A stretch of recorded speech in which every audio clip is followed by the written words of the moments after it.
All right. What's up, everybody? My people in Manhattan, the Boogie Down Bronx, Queens, all the way to Staten Island, my homeborough, Brooklyn.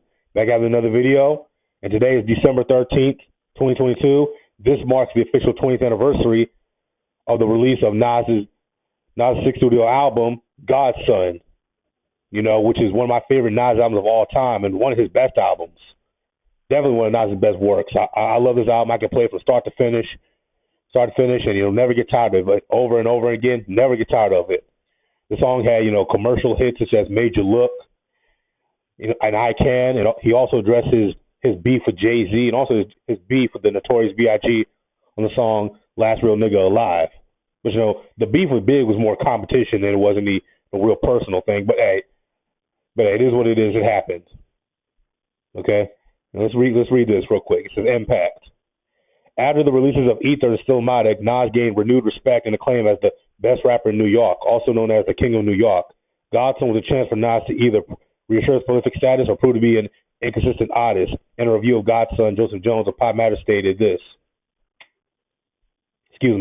Godson is monumental in terms of the current power struggle in hip-hop. Whether you like it or not, Ether did this. With Godson, Nas has the opportunity to cement his status as the King of New York, at least for another 3 to 4 year term, or he could prove that he is not the savior that hip-hop fans should be pinning their hopes on. On Godson, Nas references his feud with Jay-Z on various tracks. Most notably, Nas references Jay-Z's attacks on Last Real Nigga Alive as sneak attacks while he was caring for his mother. This track also revealed roots of his feud with Jay-Z, including his feud with the Notorious B.I.G. In fact, Nas ends the first verse of Last Real Nigga Alive by saying, "There's more shit than wanting to be this King of New York shit."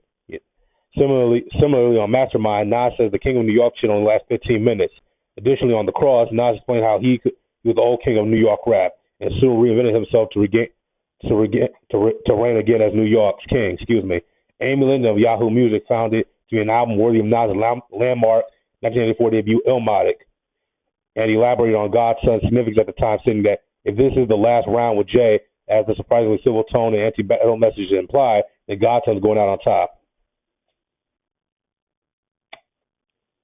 As addressed in the video, around this time, this was in the aftermath of Nas and Jay-Z's legendary battle in 2001. And look, I've done a video on Nas and Jay-Z's feud and the genesis of their feud. A lot of people don't know what really happened, but to sum it all up, I'll put a link to a description down below. One of the very first videos on my channel was called Never Be a Fanboy, and I addressed the Nas and Jay-Z issue. Basically, to sum it all up, Jay-Z was a butthurt fanboy. Okay, even though Jay-Z's older than Nas, like Jay was born in 69, Nas was born in 73, so he's older than Nas. Jay-Z was a fan of Nas. He was a stan of Nas. Okay, and he wanted Nas's attention. Of course, we all know he wanted Nas to re-record, I'm Out for Presidents to represent me on the Dead Presidents 2 song. Nas wouldn't do it, so he decided to sample Nas.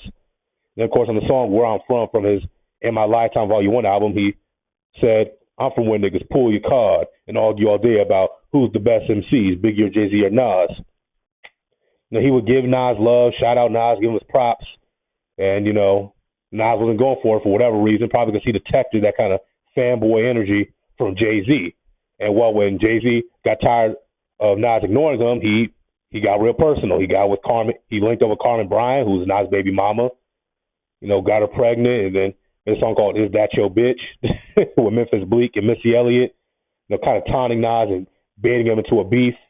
And then finally Nas snapped, or Jay snapped with Takeover, and then Nas snapped with Ether, and Nas bodied him. Now, of course, 20 years later, people want to say, "Oh, Jay-Z really won the beef." Look, who you think won your business? This is what I know. You wanted my attention, nigga. Even to this day, every time Nas drops an album, whether it's one of the King Disease albums or that Magic album, Jay-Z always drops something. He always drops a single, or when Nas dropped King Disease 3, Jay-Z posted a picture of all his Grammy awards. Jay-Z's still trolling Nas, and Nas to his credit, Nas just ignores it, because Nas understands, like I understand, Jay's just a fanboy who wants Nas' attention.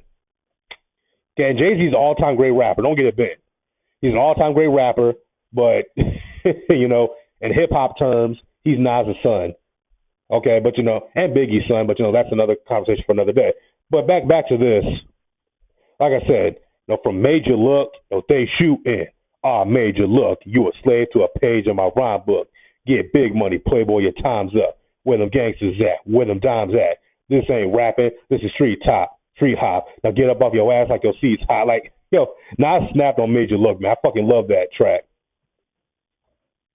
Because here's the track list for us. I don't know if you guys can read it, but it says, Get Down, The Cross, Major Look, Last Real Nigga Alive, Zone Out featuring the Bravehearts, Thug Mansions with Tupac, Warrior Song with Alicia Keys. Like, I really love this. Like I said, this is one of Nas' most underrated albums. When you think of Nas, you really think of, Illmatic and, Stillmatic, It Was Written to a degree, and, recent times you may think of King's Disease, but Godson, I'm telling you, bro, for all you who don't listen to Nas like that, I'm telling you, Godson is right there. I mean, it's not better than Illmatic or It Was Written, but, I'll put it up against Stillmatic. Now, Stillmatic might come out top, but, the Godson versus Stillmatic, like, what was Nas' better? What was the better album? That's definitely a good conversation to have. And of course, the KD trilogy, the King's Disease trilogy. But like I said, happy 20th anniversary to Godson. What do you guys think? Do you agree this is one of Nas' most underrated projects? Where's this rank in your Nas discography? I'll probably have it. I think I'd have it. Four-ish. Look, I've said in the past, It Was Written to me. I like It Was Written over Illmatic. And that may be controversial. Look, Illmatic was an all-time great album. Don't get it bent. It's the greatest debut album in the history of hip-hop. Okay, but It Was Written, It Was Written was right there. It had a good blend of, I did a video on that. I did a video on that on the 25th anniversary of It Was Written. I did that last year, but I'll put a link to that in the description down below. But tell me, what do you think?